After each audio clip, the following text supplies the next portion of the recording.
সকলকে শ্রদ্ধা এবং সম্মান জানাই। আমাদের চাতক যে কথাটা কখনো বলতে চাইছি, চাতকের মধ্যে দিয়ে অনুসন্ধানের কথা, জানার কথা, বোঝার কথা, দেখারও কথা, সেই কথাটা কি বর্তমান যে প্রেক্ষিত, সেই প্রেক্ষিতে দাঁড়িয়ে এক ভয়াবহতার দিন আগত প্রায়। সেখানে আমরা মানুষের কাছে কোন বার্তা পৌঁছাতে চাই, সেই বার্তা নিয়েই আমরা হাজির হয়েছি। আমাদের সাথে আজকে উপস্থিত আছেন এ বাংলার সমাজ দার্শনিক, ইতিহাসবেত্তা ফাজিম আহমেদ।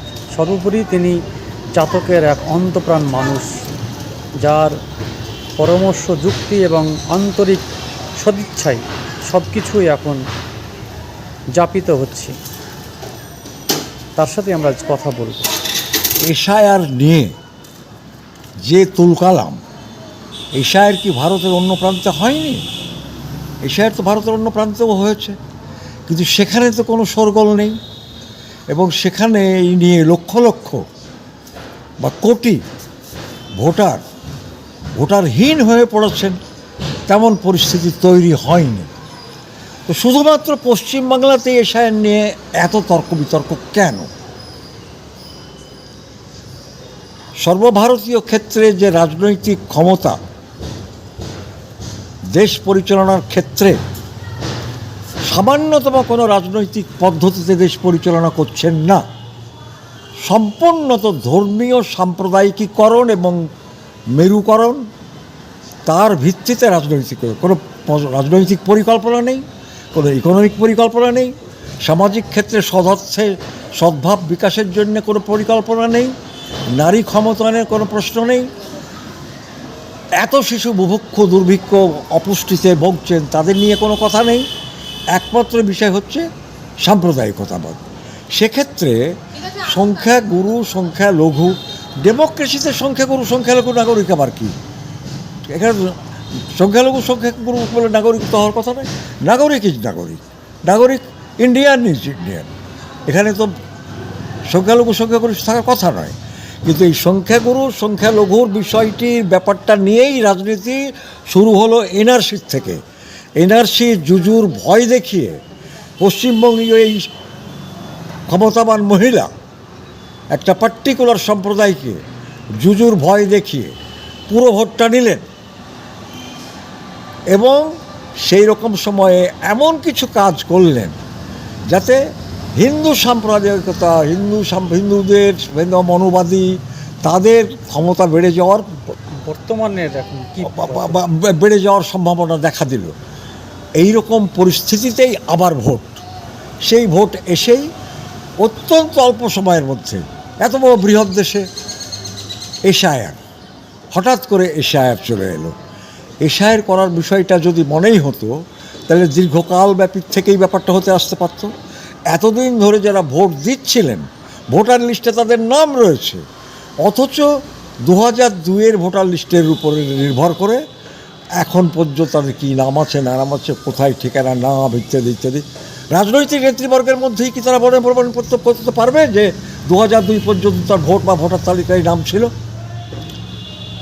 তাহলে সাধারণ মানুষকে ব্যতিব্যস্ত করে, ও তো ব্যতিব্যস্ত না, এই যন্ত্রণা unbearable. It's a political terror. ফ্রান্সে যে রাজনৈতিক টেরর, এজ অফ টেরর, টেরোরিজমের এজ অফ টেরর চলেছিল, তার থেকে বেশি এটা ভয়াবহ। সেখানে কখনো কোনো নাগরিকত্ব খুইয়ে দেওয়ার জন্য কথা বলে, তার লিবার্টি, ইকুয়ালিটি, ফ্র্যাটার্নিটি, ব্রাদারহুডের জন্য যখন লড়াই করছিল, তখন কে নাগরিক তার জন্য লড়াই করেনি। কিন্তু এখানে দেখা যাচ্ছে আজকে রাজনৈতিক নেতৃবর্গই এই এশায়ের থেকে লক্ষ লক্ষ ভোটার যে বাদ হয়ে যাচ্ছে, তাতেও তাদের কোনো হেলদোল নেই। কেন হেলদোল নেই? এই কারণের জন্যে যে যারা বুদ্ধি করে একটা রাজনৈতিক কূটচক্রের, কৌশলের মারফত বিশেষ ধর্মী, বিশেষ ডেমোগ্রাফিক এরিয়ার থেকে বিশেষ ধর্মীয় বিশ্বাসীদের নাম যেভাবে বাদ দেওয়া হয়েছে, তাতে মনে হচ্ছে যে এই জাতীয় লোকেরা এমন একটি রাজনৈতিক শক্তিকে ভোট দেয় যার ফলে পশ্চিমবাংলায় 15 বছর ধরে একটি অন্য শাসন চলছে। ভারতের সর্বত্র, উত্তর ভারতে সর্বত্র ফুলীয় রাজনীতি, ফুল জাতীয় রাজনীতি সমস্ত জায়গাকে গ্রাস করলেও পশ্চিমবাংলাকে এইভাবে গ্রাস করা যাচ্ছে না। সুতরাং সেইখানে এই সাম্প্রদায়িকতা নিয়ে এসে যে মেরুকরণ বা পলিটিকাইজেশন, এটা ভীষণ ক্ষতি হবে পশ্চিমবাংলার। 1947 সালেও সাম্প্রদায়িকতাবাদীরা মনে করেছিল যে আমরা সংখ্যাগরিষ্ঠ, কিন্তু সংখ্যালঘিষ্ঠ যারা ছিলেন তারা কিন্তু একটা কান্ট্রি বের করে নিয়েছিলেন। সেখানেও কিন্তু ইতিহাস গলতির সাজা মিলবে, ইতিহাস কাউকে ক্ষমা করে না। এই যে মানে কি হতে পারে, কারা মানে আবার ক্ষমতায় আসতে পারে বলে মনে হচ্ছে, কি হতে পারে এবারে ক্ষমতায় আসার বিষয়টা নিয়ে আমার যা মনে হচ্ছে যে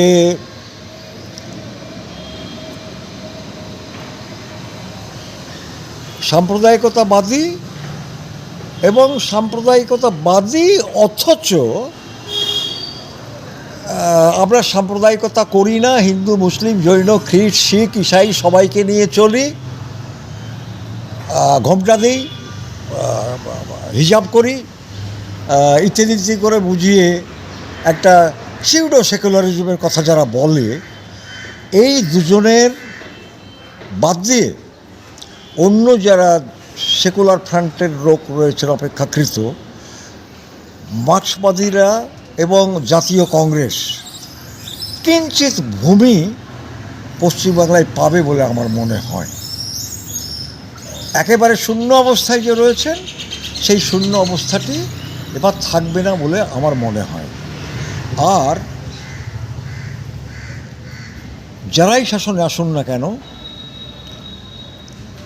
তাদের এমএলএ ঘোড়া কেনা বেচা করার একটা সম্ভাবনা থাকবে বলে আমার মনে হচ্ছে। বর্তমান পরিস্থিতিতে দাঁড়িয়ে যে এসআর নিয়ে গোটা ভারতের সাথে পশ্চিমবাংলার মানুষ বিড়ম্বিত, আতঙ্কিত এবং একটা সীমাহীন জায়গায় অন্ধকারের দিকে এগিয়ে চলেছে। এই পরিস্থিতিতে দাঁড়িয়ে যাদের ভোটাধিকার প্রয়োগের ক্ষমতা আছে বা ভোটাধিকার প্রয়োগ করবে, এই ভোটাধিকার প্রয়োগের ক্ষেত্রে 23 এবং 29 তারিখ ভোট দান হবে। তার উপরে ভিত্তি করে বর্তমান রাজ্যের যে ক্ষমতায়ন বা পালাবদল বা কোথায় যেতে পারে বলে আপনার অন্তর্দৃষ্টি কি, আপনি কি মনে করছেন? আমার দৃঢ় বিশ্বাস, নির্বাচন তো গণতান্ত্রিক পদ্ধতিতে, ডেমোক্রেসিতে নির্বাচন পদ্ধতি তো খুব একটা গৌরবজনক রাজনৈতিক ঘটনা। কল্পনা, কোন চিন্তা, কোন দর্শন একটা সময়ে সুফল নিয়ে আসবে, 25 বছর শিকি শতক হলেও, যাকে বলে ভবিষ্যৎ দ্রষ্টা। একজন বুদ্ধিজীবীকে ভবিষ্যৎ দ্রষ্টাও হতে হয়। সমাজের যন্ত্রণার কথাগুলো যেমন তুলে ধরে জনগণকে সচেতন করেন, তেমনি তার মায়ার দৃষ্টি থেকে কিভাবে মানুষের এই দিন যাপনের গ্লানি অনেকখানি সহ্যের মধ্যে আসবে তার পথ সন্ধান করতে পারবেন, তারাই বুদ্ধিজীবী, ইন্টেলেকচুয়াল। এই বর্তমান যে পরিস্থিতি, সেই পরিস্থিতিতে দাঁড়িয়ে বামফ্রন্ট যারা 34 বছর ক্ষমতায় ছিল, কংগ্রেস এবং তার আগে কংগ্রেস ছিল, কংগ্রেসের অনেক এমএলএ বা এমপি ছিল, বর্তমান পরিস্থিতি দাঁড়িয়ে এই বিগত 2021 সাল এবং তারপরে 2023 সালের যে নির্বাচন, সেখানে দেখা গেল যে তারা অপ্রাসঙ্গিক হয়ে গেছে, তাদের কোনো প্রতিনিধিত্ব করার জায়গা নেই। এই ভোটে অর্থাৎ 2026-এর কী হতে পারে তাদের ক্ষেত্রে? আমার দৃঢ় বিশ্বাস, পুরো বছর ধরে এই শাসক গোষ্ঠী ঘাড়ে গর্দানে এক হয়ে গেছে। দুর্নীতি সর্বস্তরকে গ্রাস করেছে। বিজেপির সাম্প্রদায়িকতা দিয়ে পোলারাইজেশন করার চেষ্টায় আছে। এতদূর সত্ত্বেও সৌবুদ্ধি সম্পন্ন কিছু পশ্চিমবঙ্গীয় মানুষ কংগ্রেস এবং বামফ্রন্টকে কিঞ্চিৎ প্রতিনিধিত্ব করার সুযোগ দেবে বলে আমার বিশ্বাস। কেন? বর্তমান সরকার ওয়াকফ এবং ওবিসির যে সুযোগ সুবিধাটি ছিল তা সেই বিষয়টি একেবারে উচ্ছেদ করে দিল কেন্দ্রীয় সরকার। তাতে যিনি এই বিষয়গুলো সম্পর্কে যাদের স্বার্থ জড়িয়েছিল তাদের স্বার্থ দেখেন বলে বারবার কথিত হয়ে থাকে, তিনি কিন্তু এ নিয়ে কোনো উচ্চবাচ্য করেননি। ফলে সেই সমস্ত ভোট কংগ্রেস এবং সিপি বামফ্রন্টের মধ্যে কিঞ্চিত যাবে এবং তাদের প্রতিনিধিত্ব করার সুযোগ এবার আসবেই আমি বিশ্বাস করি।